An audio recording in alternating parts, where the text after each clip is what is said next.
So in this video, I would like to explain how to conjugate verbs in the past tense in Russian. The past tense in Russian talks about events that already happened, and Russian doesn't have any continuous or progressive past tenses, like English. Instead, Russian has the perfective, which implies that the action was completed successfully, and the imperfective, which indicates that the action is still ongoing and continuous in time. I already explained this concept in the previous video, and it will be very useful for this one. Additionally, this is where I'll show many types of verbs that have different endings, which is something I showed when I talked about verb conjugation in the present tense. These endings are significant for verb conjugation in the past because forming verbs in the past in Russian will combine all verb endings, both in the perfective and imperfective, which are needed for the past. Essentially, it is one of the easiest conjugations in Russian, so it will not be difficult to remember it. In Russian, the past tense is formed differently than the present tense. In the present tense, there are two patterns with 6 different conjugations for the 6 pronouns. But in the past, there's only one pattern that focuses on the gender and quantity of the subject. To do this, we use the grammatical gender of the subject, which can be a pronoun, a noun, or any object. If the subject is a real person, you would select the masculine or feminine gender. If the subject is plural, you would select the plural form. By conjugating, you simply drop the ending of the verb, keep the stem, and add one of the following endings. In the singular masculine subjects, like ya, ti, on, the masculine ending is l. In the singular feminine subjects, which could be ya, ti, ona, the feminine ending is la. Ya and ti can be feminine if the speaker is a woman. In the plural subjects, the ending is simply li, regardless of gender. This means that my, vy, and ani all share the same ending. Russian also has the neuter pronoun ono, which can refer to neuter nouns. In case you have to use this one, the ending is lo, and it's very rare, applying only in the ono pronoun. So that's about it. That's how you conjugate verbs in the past. And this concept applies to any verb ending that there is. It doesn't matter if a verb ends in at, eat, yat, yet, the conjugation will always be the same. But there are differences between the perfective and imperfective, and I will explain that too. Let's practice on the verb работать, to work, ending in at. In the past, работать will look like this. Я работал, ты работал, он работал. This conjugation applies only if the subject is masculine. Я работала, ты работала, она работала. This conjugation applies to feminine subjects. In the neuter, the conjugation is оно работало. In the plural, the conjugations are мы работали, вы работали, and они работали. This is how verb conjugation works in the past tense. It's very simple, and the pattern applies to any verb ending that there is. However, all of these phrases are imperfective because they show an ongoing and continuous action. Я работал means I was working, as opposed to I worked. In the perfective, the pattern would utilize the same verb but with the prefix по. Поработать. Я поработал now means I worked, because the action was successfully done, and the same applies to the rest of the pronouns. Here we have гулять and погулять. They both mean to take a walk, and they end in ять. In the imperfective, the conjugations are я гулял, I was taking a walk, masculine, я гуляла, I was taking a walk, feminine, and мы гуляли, we were taking a walk. In the perfective, the conjugations are the same, but with the prefix по, and the meaning is took a walk, as opposed to was or were taking a walk.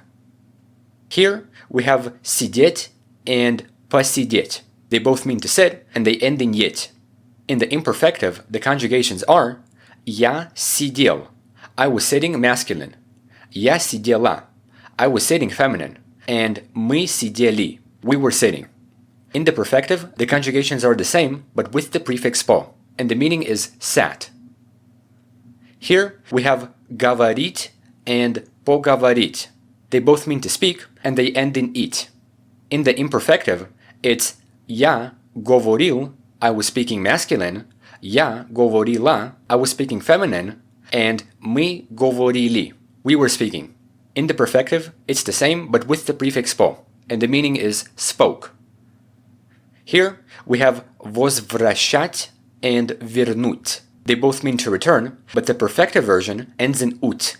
In the imperfective, it's я возвращал, I was returning, masculine, я возвращала, I was returning, feminine, and мы возвращали, we were returning.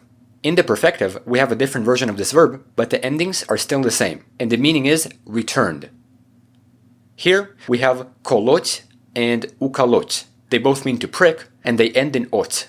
In the imperfective, it's ya kolol, I was pricking masculine, ya kolola, I was pricking feminine, and mi kololi, we were pricking. In the perfective, it's the same but with the prefix u, and the meaning is pricked. Here we have meat and pomit. They both mean to wash, and they end in it. In the perfective, it's ya mil, I was washing masculine, ya mila, I was washing feminine, and mi mili, we were washing. In the perfective, it's the same but with the prefix po, and the meaning is washed. Finally, we made it to one of the last endings that verbs have, which is t. There are not that many verbs that end in t, but in terms of the past tense, verbs that end in t are mainly irregular, like the imperfective it and its perfective version poiti. They both mean to go, and they end in t. In the imperfective, the conjugation is ya shol, I was going masculine, ya shla, I was going feminine, and mi shli, we were going. In the perfective, it's the same but with the prefix po, and the meaning is went. There are also nisti and ponisti, meaning to carry. And what's irregular about these verbs is that instead of having an L in the masculine, nisti changes to ños. Yaños, tiños, oños. That's the irregular conjugation for masculine singular subjects, while everything else is normal. In the imperfective, it means was or were carrying, but in the perfective, we only add the prefix po, and the meaning is carried. Besides these verbs, there are also lежать and lечь, meaning to lie down. In the imperfective, there is no irregular conjugation, and the meaning is was or were lying down. In the perfective, we have a different version, which is lечь, ending in yech.